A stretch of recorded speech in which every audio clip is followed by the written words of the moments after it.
guys, kembali lagi bersama kita di Podcast Skema Skema Bemuntar dengan gue Lauren. Dan gue Arya. Jadi hari ini kita mau podcast sama UKM apa nih Arya? Yang gue tahu sih bareng UKM Taekwondo sih. Di taekwondo, lu tau apa nih tentang taekwondo? Wah, kebetulan gue awam banget sih sama Taekwondo. Gitu, jadi sekarang kita langsung tanya-tanya aja kali ya ke kakak-kakak taekwondo. Yoi. Halo, Ci. Halo Ci. Halo. Bisa Boleh. nih perkenalkan diri dulu. Aku Jennifer Tandi sebagai Ketua Umum periode ini 2022 dan 2023. Dan perkenalkan nama aku Christiane Safitri sebagai Bendahara Taekwondo. Halo, Ci. Salam kenal, Salam Ci. kenal. Jadi paling kita mau tanya-tanya beberapa pertanyaan aja sih. Kayak di taekwondo tuh prokernya ada apa aja sih, Ci? Kita ada 3 proker utama. Yang pertama itu UKT atau ujian kenaikan tingkat, itu buat kenaikan warna sabuk. Terus yang kedua ada latihan rutin tentunya. Dan yang ketiga kita ikut kejuaraan atau pertandingan. Oh, kenaikan tingkat tuh setiap beberapa bulan sekali gitu sih. Biasanya kalau dari proker sendiri tuh ujian itu biasanya 1 semester 1 kali ya. Cuman mungkin untuk semester ini kami nggak mengadakan ujiannya gitu. Oh, jadi biasanya setahun lah hitungannya 2 kali naik tingkat gitu ya? Iya, maksimal 2 kali. Oke, tadi kan ada ngebahas tentang ujian naik sabuk nih. Dan tadi juga pas kalian sebutin, kalian juga ada proker yang hitungnya proker harian ya? Jadwal latihan ya? Iya. Nah, kalau boleh tahu nih, jadwal latihan kalian tuh kapan aja sih? Biasanya untuk jadwal latihannya itu untuk sementara karena gornya nggak bisa dipakai ya. Biasanya itu hari Selasa itu di Gor Tanjung Duren dari jam 3 sampai jam 5. Terus ada hari Sabtu di Karanganyar itu mulainya jam 1 sampai jam 3 sore gitu. Oke, berarti kalian latihannya lumayan sore juga ya buat mulai latihan ya? Nah, biasanya pas kalian latihan itu, yang dilatih itu apa aja sih, kalau boleh tahu? Kita sih fokusnya karena taekwondo ya, jadi tendangan. Tapi kita juga ada pakai tangan juga, walaupun dominannya tetap pakai kaki. Kayak ini aku mau tanya yang kayak tingkat-tingkatannya kan di taekwondo kan ada tingkat-tingkatannya nih, Ci. Tingkat-tingkatannya itu dilihatnya dari apa gitu sih? Dari biasa kan warna sabuk gitu kan. Itu warna sabuk tuh hitungannya kayak gimana? Kita benar dari warna sabuk ya. Yang paling awam itu warna putih. Jadi polos banget. Abis itu baru berubah warna jadi kuning, hijau, biru, dan seterusnya. Sampai paling atas itu warna hitam. Oh, jadi per warna itu ada kayak stripnya gitu gak sih, kayak 1, 2 gitu loh? Atau warnanya langsung ganti gitu? Nah, kan kita udah bahas-bahas tentang latihan, tentang proker mereka. Nih, gue pengen nanya nih ke kalian, rencana dari kalian buat taekwondo ke depannya tuh ada apa sih? Biasanya itu untuk rencana ke depan masih sama ya. Jadi tiap semester atau tiap periode itu selalu melakukan proker yang sama gitu biasanya. Seperti itu sih, dan emang belum ada proker yang baru gitu. Oke, nah, gue pengen nanya nih, tadi kan kita udah bahas tentang latihan. Pasti kalau dalam latihan tuh ada kesulitan dong. Nah, gue pengen nanya nih, kalian pas lagi latihan itu ada ngalamin kesulitan apa sih? Pas corona kemarin sih, kita ngalamin kesulitan yang paling utama tuh karena nggak bisa ketemu secara langsung ya. Jadi kan harus social distancing, jadi kita latihannya lewat Zoom atau Jimit gitu. Jadi pelatihnya pakai kamera gitu ngerekam, terus kita ikutin gerakannya, jadi kayak nonton YouTube gitu. Jadi ngasih tahu teknik-tekniknya gitu lah ya? Iya, lewat kamera gitu. Biasanya Jadi tuh yang dikasih tahu itu tekniknya teknik apa aja sih, Ci? Biasanya dalam taekwondo tuh teknik banyak ya. Jadi biasanya itu kalau untuk tangan itu ada serangan, pukulan, tangkisan biasanya kan. Terus biasanya juga untuk kaki juga sama. Jadi kaki itu dia ada berbagai macam, banyak juga sih sebenarnya tekniknya kayak gitu. Tergantung mau digunain mau buat apa gitu. Biasanya tuh taekwondo buat bela diri sendiri lah ya. Iya, untuk membela diri gitu. Untuk pertahanan lah gitu. Nah, oke. Nah, jadi pas kemarin kalian masa COVID itu kan online. Berarti cara kalian nanggepinnya tuh buat kesulitan yang kemarin pas masa COVID itu gimana? Selain mungkin Jimit online atau gimana? Iya, kita usahain pakai Gmeet itu dengan benar ya, jadi internet koneksinya juga bagus supaya nggak nge-lag. Terus kita juga ada, selain pelatihnya yang ngajar, juga ada anggota yang udah sabuk hitam bantu buat ngajarin, jadi nggak terlalu bingung gitu. Oke, oke. Berarti kalian anggota sendiri ada yang udah sabuk hitam? Iya, ini sebat Wow. saya. Sebat Mantap aku. sih. Keren ya. Kita takut nih Ara. Ngeri banget sih. Iya. Ngeri. Jangan salah ngomong deh. Iya. Tapi kalau misalnya kayak sabuk hitam nih Keci sendiri itu udah bisa ngajarin gitu ya?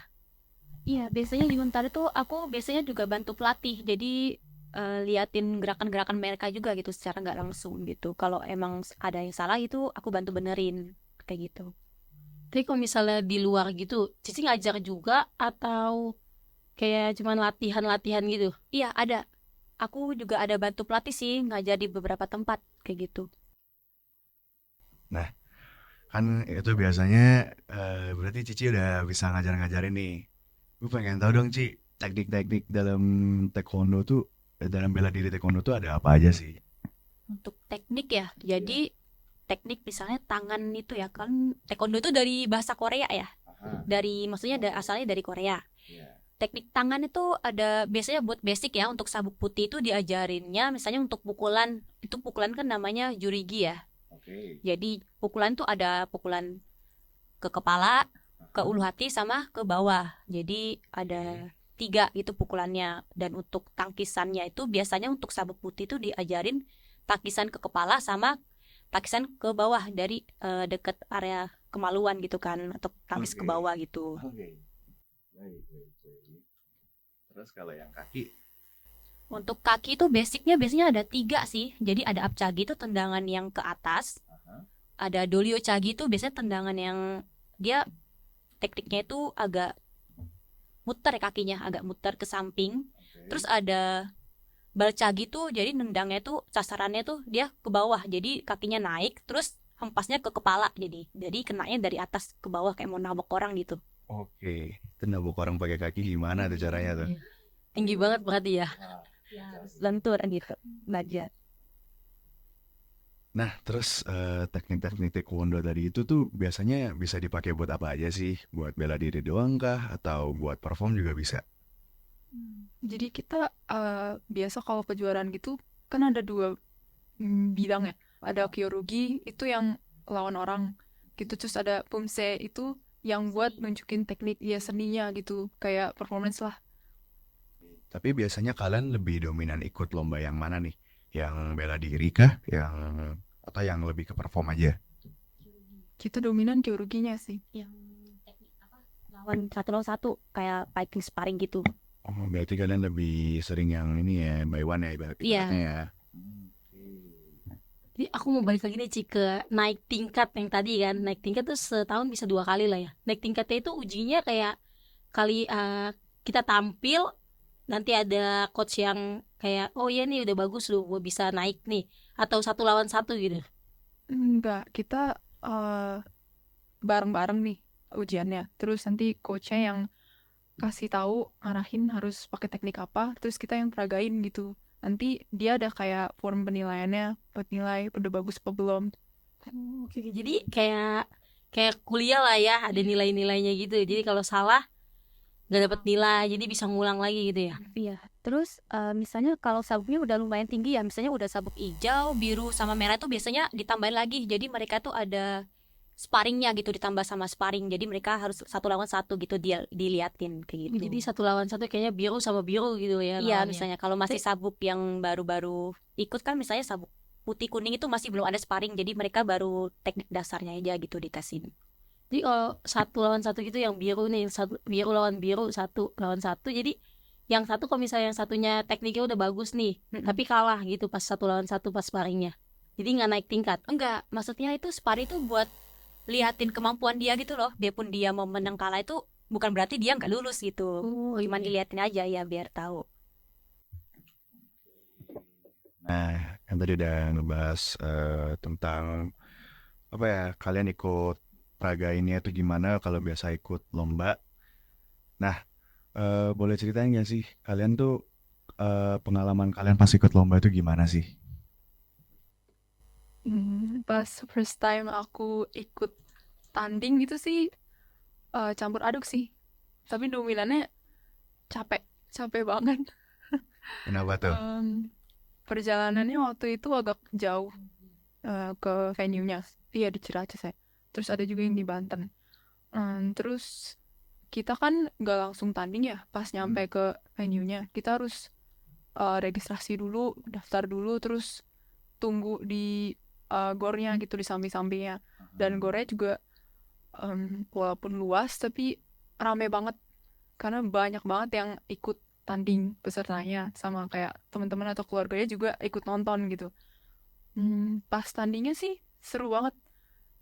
Kayak walaupun Bisa nendang-nendangin orang gitu ya. iya, Iya, soalnya adrenalinnya naik ya. iya banget. Walaupun sebentar ya, paling semenit lebih gitu, tapi Tapi nunggunya iya lama ya. lama. Jadi kayak intens banget gitu. Pagi-pagi jadwal dia sore gitu kan, jadi mau nggak mau kita harus nungguin gitu, nunggu jadwal kita tandingnya. Dan nahan tuh, kapan ya gue nendang orang ya? Kapan Nendang. gue nendang orang? Dia pas langsung turun nendang langsung wah terbalaskan gitu ya. Akhirnya gue nendang Nunggunya orang. ya. Nah, kalian kan udah sering-sering ikut lomba nih. Kalian ada nggak sih pengalaman yang ibaratnya kind of bad pas ikut lomba atau kayak ada pas lomba ada kecelakaan atau gimana tuh? Kan ini balik lagi nih bela diri nih. Kalau kayak patah kaki atau kayak patah tangan sih nggak pernah ya. Oke. Paling Oke. kalau pas tanding kan kita kepukul, cuman kita pakai pelindungnya gitu kayak namanya hogo. Terus ada pelindung buat kepala juga gitu. Jadi kalau kepukul paling kalau kenceng banget itu bisa biru. Cuman kalau biasa enggak sih, nggak berasa banget. Tapi pernah juga kan kejadian emang ada kalau patah tangan atau kaki tuh mungkin kemungkinan ada, cuman biasanya itu rata-rata memar aja sih biasanya buat tanding itu. Memar itu udah biasa gitu. Oke, berarti dari kalian belum ada yang sampai Ya, kayak ini gitu ya. ya. Oke. Paling memar-memar gitu. Habis tandingnya cuma semenit, 2 menit, memar-memarnya lama ya. Teman-temannya seminggu gitu.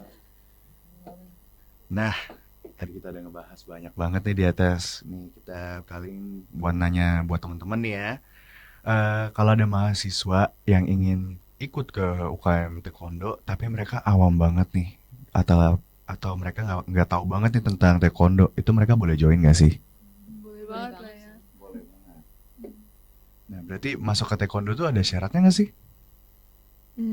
Syaratnya sih kita terbuka bukan cuman buat mahasiswa Untar sih, buat umum juga kita sebenarnya terbuka juga. Terus kalau syarat karena ya nggak ada, kita kan welcome buat yang awam banget juga. Jadi kita belajar dari awal.